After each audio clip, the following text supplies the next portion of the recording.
कल्याण डोंबिवली महानगरपालिका शिक्षण विभाग समूह साधन केंद्र क्रमांक 4 आंतरशालेय शालेय विज्ञान प्रदर्शन नूतन ज्ञान मंदिर कल्याण पूर्व येथे सोमवार 15 डिसेंबर 2025 रोजी संपन्न झाले। कल्याण डोंबिवली महानगरपालिका शिक्षण विभाग प्रशासकीय अधिकारी भारत बोनारे व शिक्षक अधिकारी विजय सरकटे यांच्या मार्गदर्शनाखाली CRC प्रमुख भगवान हांबरे तसेच नूतन ज्ञान मंदिर माध्यमिक मुख्याध्यापक रमाकांत पाटील व प्राथमिक विभागाच्या मुख्याध्यापिका ज्योत्स्ना पाटील यांनी नूतन ज्ञान मंदिर या शाळेच्या सभागृहात CRC स्तरीय अंतर्गत शालेय विज्ञान प्रदर्शनाचे आयोजन केले होते।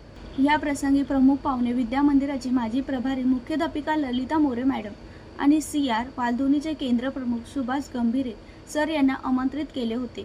ललिता मोरे यांनी आपल्या भाषणातून विज्ञान प्रदर्शन का भरवण्यात येते हे स्पष्ट केले। विज्ञान प्रदर्शनातून एकूण 16 शाळांनी सहभाग नोंदवला होता। हे प्रदर्शन निरीक्षणाच्या अनेक शाळेतल्या शिक्षकांनी त्यांच्या विद्यार्थ्यांसह लाभ दिला। श्री लोखंडे सर व ललिता मोरे मॅडम यांनी विज्ञान प्रदर्शनातील प्रयोगाचे परीक्षण केले।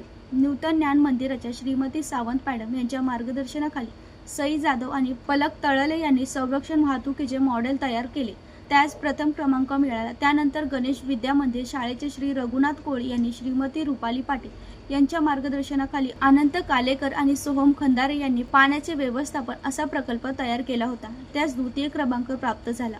जाईबाई शाळेच्या श्रीमती लांडगे मॅडम यांच्या मार्गदर्शनाखाली शाश्वत शेतीचा प्रयोग तयार करण्यात आला होता, त्यास तृतीय क्रमांक प्राप्त झाला। 2 उत्तेजनार्थ प्रयोगासह यशस्वी झालेल्या विद्यार्थ्यांना ट्रॉफी आणि प्रमाणपत्र प्रदान करण्यात आले। राहुल कांबळे, जनशक्ती, कल्याण।